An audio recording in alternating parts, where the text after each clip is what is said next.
tubers. It's been a minute. Today we're working on the Magnum, like a 95, 96 Polaris Magnum. This is that one that had the water line in the case. I don't know if you can still see it. There was a water line in this case. You can see it on the flywheel too. I can't see it anymore. But this four-wheeler seized up. The starter and Bendex and everything were completely destroyed. It was in really bad shape when I first got it. But the electronics. So I haven't really even taken this out for its first real ride. Taking it around here, but not on a full-size ride. It's got some issues. It's got more issues to go, and that's why we're starting to make videos on this again. Need to pull this flywheel off. I've got a new, all new electronics and magneto pickup on the back side here. Got a new one for that new setup, and then the fan, the cooling fan up front, is fried. It won't power up or power on at all. So ended up picking up a flywheel puller. Should work perfect for this, just like that. And we're gonna get this flywheel off of here, because you gotta pull the flywheel off to pull everything else out. So spray this down with some PB Blaster, get the puller on, lubricate the threads first, and then we're gonna try to get this flywheel pulled. Got a little bit of PB Blaster there. I found this can of PB Blaster on the side of the road kind of recently, actually. Had an issue with a trailer I was pulling, and I had to stop and fix the trailer. And as I was fixing the trailer on the side of the freeway, saw that can sitting there. It was a full can of PB Blaster, so of course I grabbed it. I had to run some taps in these holes to clean them up. Figure out what size of thread they are. I don't know if these are the correct thread or not. This kit came with a few different sizes of thread and stuff. I'd imagine these things are super rusted out too. So you grab just a small ratchet. I'm gonna do as much videoing of this as I can. It's hot out today. It's nearly 100 degrees, and my phone overheats pretty quick. Yeah, that's the right size. My phone overheats pretty quick after starting videos, so I don't know how much of a video I'll be able to do, or how often I'll be able to video today, but I'll do as much as I can to put a video together for you guys. So that is the right thread. I'm going to run a tap in each one of those holes though, so I'll be back after I get that done and let my phone cool down for a minute. Alright, got those holes cleared out. It was a 6mm by 1.00, I don't know. There you go. That's the tap size that I used to chase those threads. They cleaned right up. You can see all the rust on there. They're pretty nasty. These are like grade 5 or less. I don't have a lot of trust in them. We're gonna go for it anyways, see if this will break it loose without breaking those bolts. If not, I'm gonna have to go get some grade 8 bolts and maybe some thicker washers. I'm trying to think of how we can stop this from moving. I guess I can jam a screwdriver or something in there, like so. Yeah, I guess that works. Make sure to put some lubricant on these threads. Take this all the way out, put lubricant, like a 10W30 engine oil or something that's going to work well enough. Because if you don't, it's hard to turn. Well, first off. Second off, this is going to scare the crap out of me when it breaks, finally. Those washers are starting to bend. But biggest thing is the threads will actually get marred. It's like they're trying to weld themselves to each other, and it's just bad news.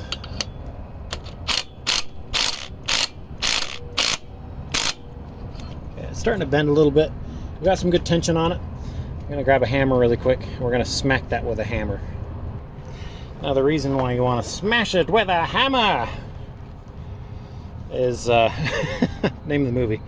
The reason why you want to do this is it shocks the system, like the seal that it's got, because that's been pressed together. This is a press fit. Smacking it with a hammer can sometimes break that loose. Okay, don't want to wail on it. Just hit it, shock it.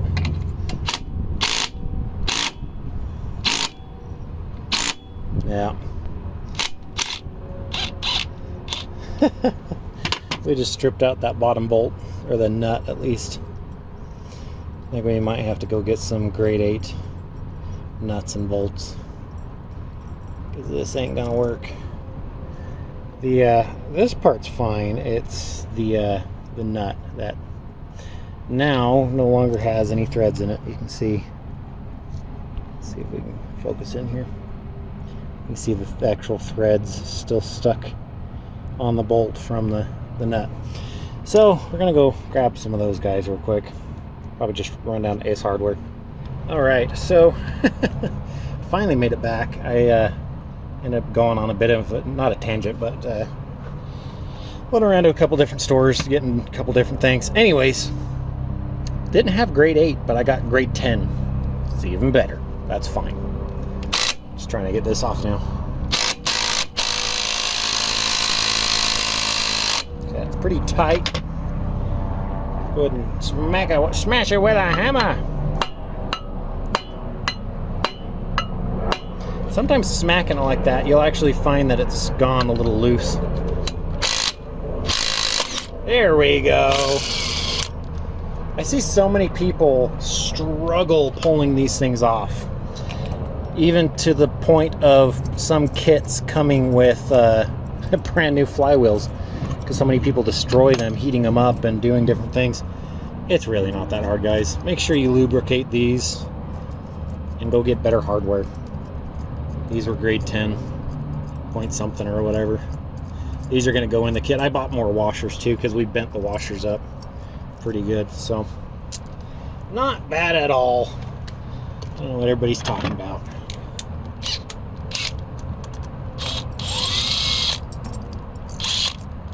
And this one was underwater. If there's one that was going to give me problems, it was this one. But seriously, I can't stress that enough. Any kind of puller you have, make sure you lubricate this. I actually, the gearbox oil is right here, and I just pulled that dipstick out a couple times and put the oil on the threads. Yeah, I can see how easily that spins. It's a big part of it. You'd be surprised at how much that helps. All right, so the flywheel is off, and it is magnetic, which it should be. Nasty. Gonna have to clean all that out. I'm gonna blow it out with some compressed air. But here's the old one. My screen keeps shutting off trying to keep it cool, but I need to see what you guys are seeing. Here's the new one, made by Caltrick. There's the part number, ST116. This came with a new regulator too. The regulator's already on the four-wheeler, because I thought originally that was the issue, and that was one of the issues. But it's about as soon as I put that regulator on, it failed. This stator failed. So here's the new one. Looks just the same. It's going to go in that configuration right there. So pretty happy about that. Just need to take off a few things, and we'll get this new stator installed.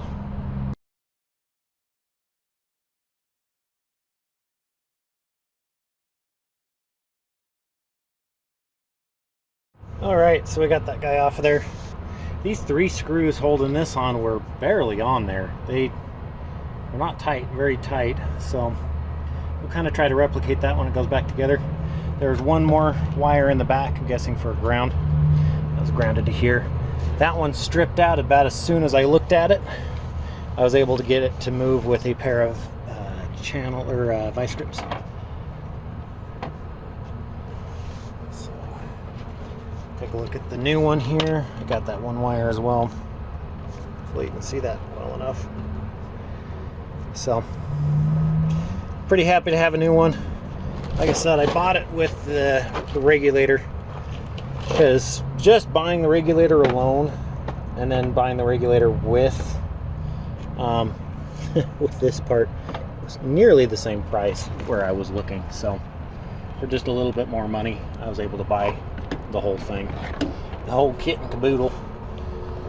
So we are going to have to trace those wires up. I think I already found them. They go up and over and into the front. We'll get to those in a second though. I'm going to go ahead and install the new one in place. I ended up bending this tab out of the way. I figured it was fine. That one was also stripped out. So I'll just put the wire through there and then bend that tab back down and screw it down. It should be fine. Everything in here looks fine though. There's a little bit of, maybe a little bit of oil there.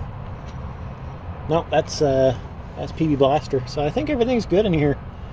Honestly, even seeing that this thing was pretty well underwater. Looks like these bolt holes, this one, this one, this one, and this one, are all, it looks like you can adjust timing or something. Maybe all of them are that way, but it looks like you can rotate this maybe to adjust timing. We're not going to do that though. We're going to leave it alone. So I'm going to go ahead and do this all in reverse, get this new piece installed, and start getting it up into place.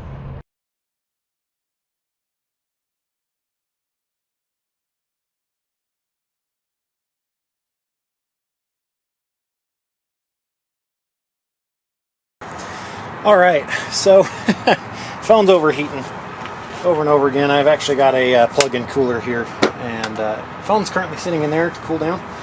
But I'm pulling out the big guns. I'm pulling out the big camera. This camera does not overheat ever. It's a great camera. But went ahead and got, that is the coil pickup. That's actually for the ignition. And this guy does nothing but charging. One thing to note, if you've got a bad battery in a four-wheeler or in a lawnmower or anything that, other than a car with an alternator or a motorcycle with an actual alternator, like a Honda Goldwing, if you've got a stator and you've got a bad battery, do yourself a favor and replace that battery. Do not run a bad battery in something with a stator, because it will very quickly destroy the stator. And then you're doing this, you're getting in and replacing stators and lots of different pieces of equipment. I'm going to go ahead and stop for a second. I'm going to go blow this out. I totally forgot to. I'm going to go try to blow out as much crap out of here as I can, and then we're going to go ahead and get this guy reinstalled. Alright, figured I'd do it on camera. Ugh. I have no idea what that dust is.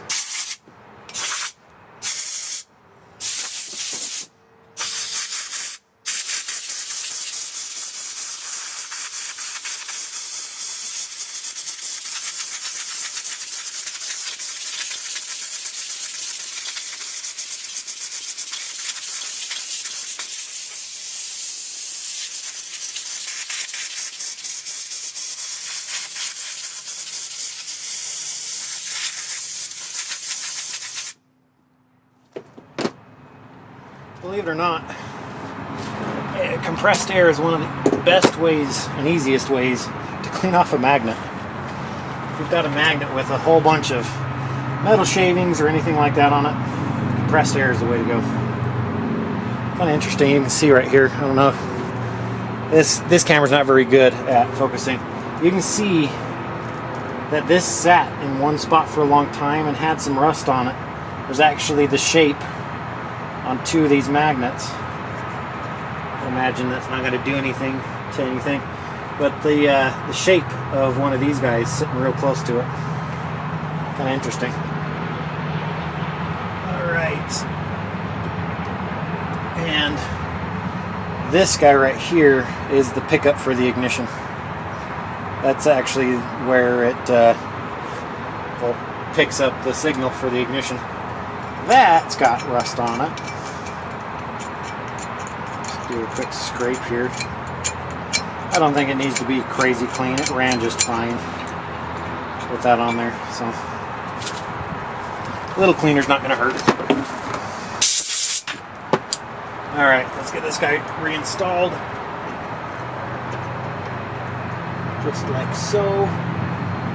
Where's that little piece? There it is. I'm going to rotate this past that. I'm going to take it off again just to look. Make sure it's not coming in contact. It's getting close, but no contact. Put this guy on there. I don't know what the torque rating is for this. I feel like I should go find the torque spec for this guy. Let me go jump online real quick and see what I can find on this and see if there's any torque specs for this. Alright, so from what I can find online, I'm seeing a 58 to 72. So it's a 16 millimeter, but that is not a 16 millimeter. Where's the one I used? I used a 7/8 because my kit stops at 19 mil, and really, but on 19 mil Imperial is pretty close. So that's what I'm seeing, though.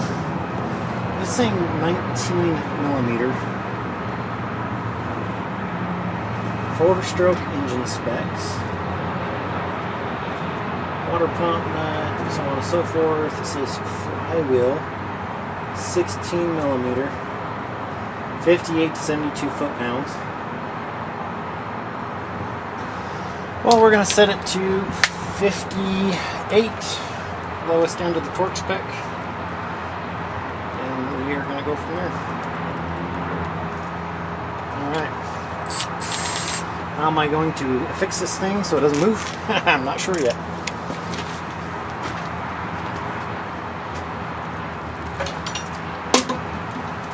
We'll grab a pry bar. After we put this side cover on, I'm going to start it and make sure it still runs. Alright, well, I guess we got to wire it too, huh? Got to run the wires first.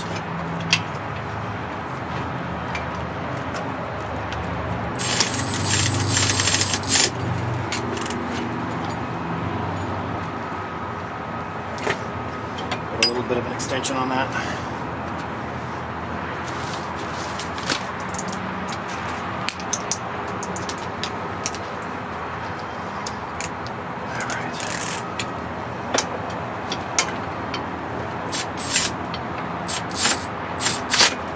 Yes, this is an electric ratchet and a torque wrench. These are really expensive, and I picked it up off of the tool truck the other day for really, really cheap. Had somebody trade it in towards repair on another torque wrench, and the guy didn't give him a whole lot for it, so I ended up getting it for a really good deal.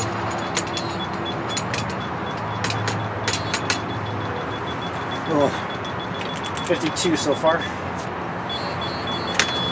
Here we go. 57.5. It is torqued. And I'm going to call that good. It's at 58 to 72 or something like that. So I'm going on the lower end because I feel like that's a lot.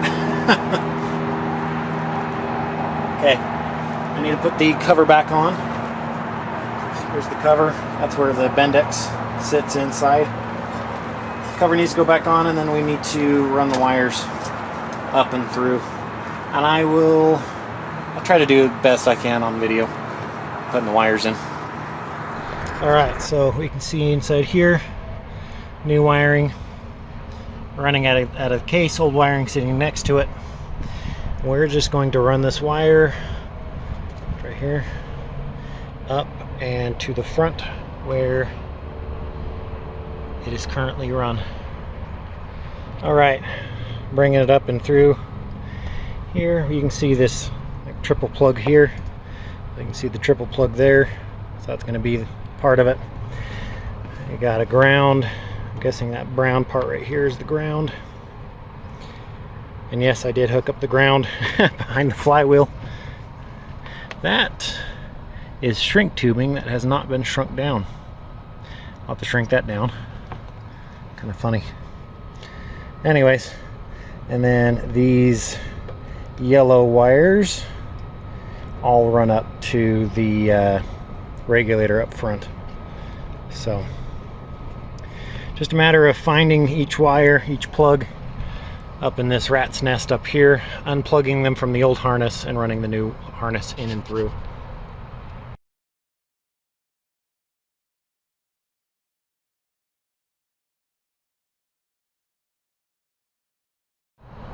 Quite the rat's nest up here, guys.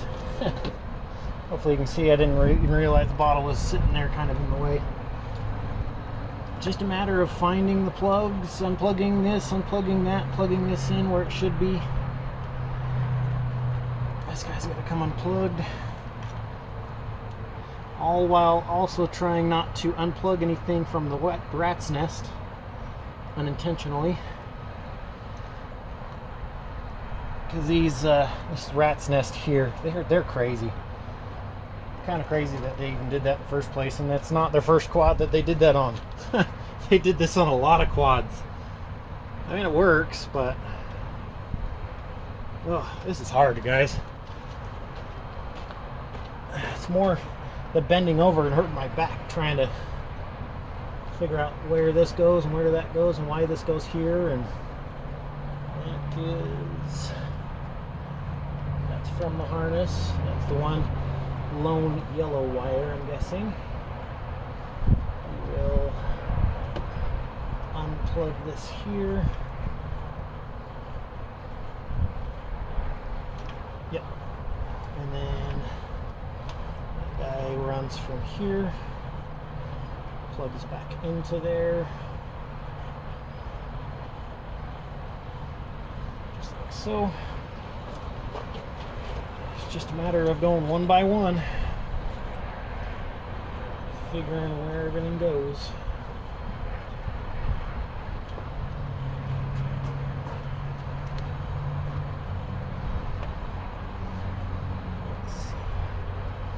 Following the brown wire that goes right here, and that wire continues on over to the rat's nest right there. Let's go ahead and mimic that now.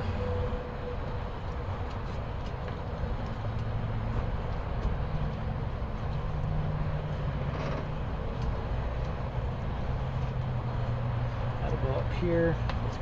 This brown wire will come over. Plug back into the rat's nest right there.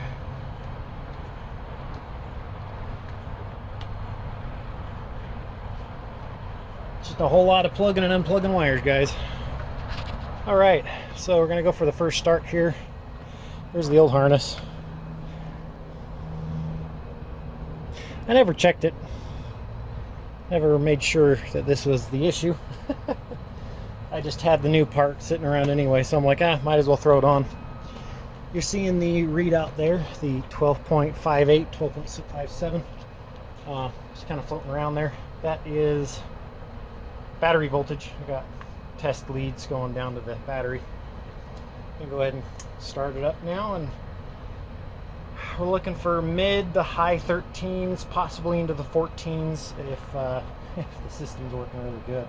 That'd be awesome.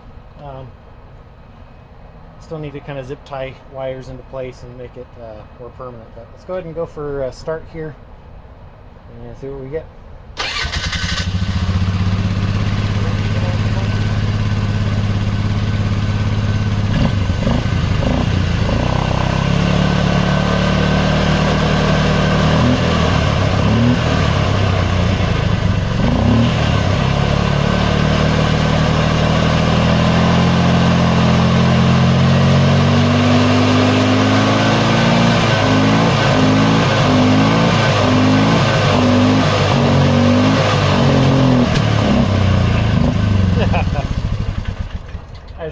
fuel. I don't have the temporary tank plugged in currently.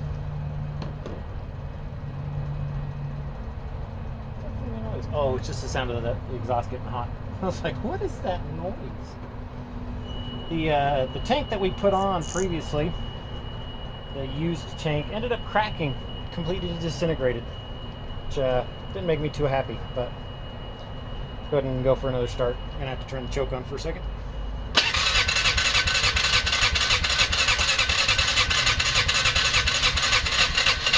There we go.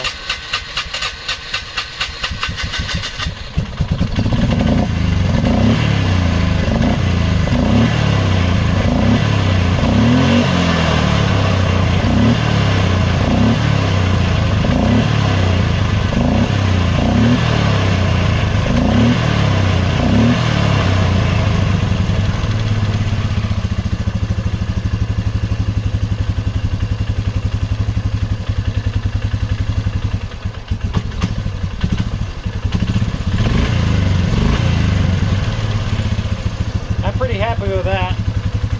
Idling, it's a little on the low side. You gotta remember though, we just cranked it for a ton of time, so I'd imagine we're gonna see some low numbers idling. It hasn't charged yet. Once you bring the idle up, that's 13.